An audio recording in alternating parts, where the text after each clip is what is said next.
Simply put, we are dog obsessed. And quite frankly, all those pooch pics and videos out there provide a much needed reprieve from the usual doomsday scrolling on social media.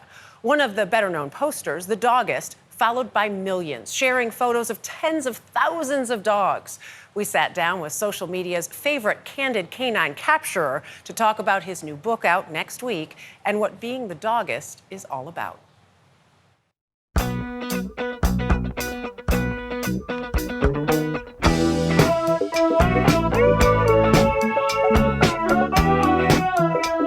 Excuse me. Sorry, may I take a photo of your dog? Absolutely. If you're a dog lover, you've probably seen him online. Hey, how's it going? I'm a huge fan. Really? Been following you for years. Amazing. Been dying to have you come meet my dog. Do you have a dog? Let's see.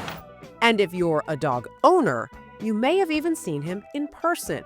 Oh my Nice gosh, to meet you. nice to meet you. I have your books. With camera in hand, squeaky toys and treats ever ready, he is the Dogist, with nearly 10 million followers across social media. Wait, oh my God, of course I know the You know the Dogist, Dogist? obviously, yeah. An alter ego of sorts for the man behind the lens, Elias Friedman. Did you know how much joy you would bring just by taking photos of dogs and posting them? I had a good feeling. I felt this sense that like everyone wants to know about each other's dogs. If only we could just like meet more of them. And so I took it upon myself to be that kind of crazy guy. You know, I was wearing like knee pads and walking around with cargo pants with treats and squeaky toys and making all kinds of weird noises to tell dog stories. That's a good Rosie. How do you figure out what dog or who you want to stop? Well, I look for something that stands out. Friedman and his dog Elsa sharing a recent spring afternoon with me and my dog Barkley. Where are you taking me? Where are you taking me? For more than a decade, Friedman's been capturing the essence of our four-legged family members. Can I take a picture of your Brussels? Snapping photos of more than 50,000 dogs, sharing their stories with the world. What's her personality like? She has a hard time with other dogs. It takes her time. Yeah, I like to show dogs in their best light. Yeah. During every action, I take about 50 pictures of a dog. And a lot of those pictures are like this, you know, bouncing around. And but I share the ones that are like this and, you know, look proud and stoic. And Right. that's the way I want to portray them. It's some of their anecdotes and Friedman's own that make up his new book. The title of the book, This Dog Will Change Your Life. Did you have to tell people this?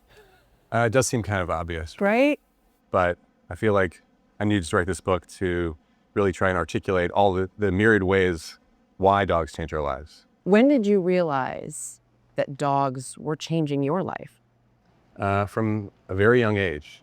Growing up, every picture of me that my dad would take often had a dog in it, whether it was Oreo or Ruby or Matilda or Biggie or T-Paws.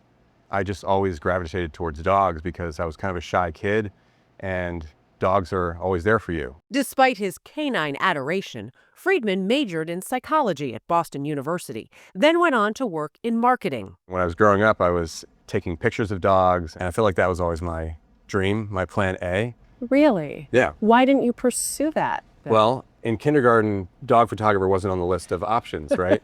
But when he was laid off at 25, things suddenly came into focus. A way to combine his artistic ability and puppy passion in what he thought would be a humorous way.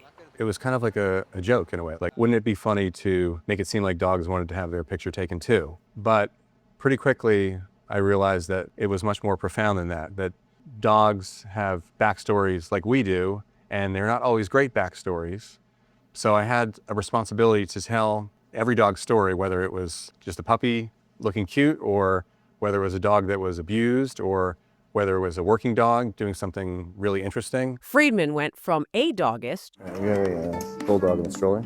to the Dogist. The photos and videos he puts out, he calls a bright light in the world. He gets no attention ever from anyone. And dogs, he says, are the perfect subject for that. Because unlike humans, often posing for photos, Sorry about it. It was nice meeting you. each pooch pic is a candid one, since they don't know what a camera is. You can see their expression on their face, whether it's like this, or they're so happy, or they're confused. You know, Yeah. They're just not hiding anything. And then also I can take a funny picture of them. The dog's not like, you know, oh, let me see that picture, delete Right. that picture. Don't post it. Yeah, don't Yeah. post that. They aren't burdened by an ego. like we are. Just one of the ways he's found that dogs enrich our lives. Others include sharing unconditional love, of course, I try and show. Barkley, and teaching us lessons like patience. Oh. Barkley. As my Barkley did multiple times in the interview. Oh, Barkley. Barkley, that was a good question, too. This is what you write about in the book, too. People are like, sorry for my dog, and this is who he is. And You know, dogs are incredibly funny, and laughing is like extremely healthy. The things that dogs do every day, they just add levity to everything. And like, why is everyone so serious all the time? No surprise, Friedman crediting his own dog, Elsa, with profoundly changing his life, originally agreeing to foster her during the pandemic. But when she nearly ran away, he knew Elsa was there to stay. When I finally caught up with her and got her, there was sort of this wave of like, oh my God, I love this dog. I never want to let her go. Yeah, and dogs serve as this catalyst to more love. She helped me end up in a loving relationship with Sam, my wife. I don't know if I owe it all to Elsa, but about 99% of it. A short take now from a man with a strong claim to the title Dog's Best Friend. It's a love and path Friedman couldn't comprehend back in 2015 when CBS Sunday Morning caught up with him after the Dogist had fetched his first 1 million followers. People are always surprised when they hear that I don't have a dog of my own. And I tell them that, you know, if I had a dog, I would fall in love with it and I wouldn't travel anymore. Yeah, well, That didn't happen. I still travel. At the time, I felt like I needed to feel sort of this lack of dog myself. Like I felt like by not having a dog, I would do sort of better work and I would meet more dogs because I was feeling this hole in my heart. But in reality, having a dog makes my appreciation for dogs deeper. That's what I was going to ask. How has she changed having you now and doing the work you're doing? I think just being filled with love every day, you know, and I've heard this expression recently of like, dogs aren't your whole life. There's lots of aspects of your life, but they make your life whole. Absolutely love that. And two things, Tom and Jerry's in New York allowed us to bring the dogs in there and sit and hang out. And then look at this on the cover. So this dog has changed your life, and you get to write down your different dogs. And notice I still have room for one more, so sorry to my husband, we're at least gonna have one more out there. But it's a great follow and it's a great book.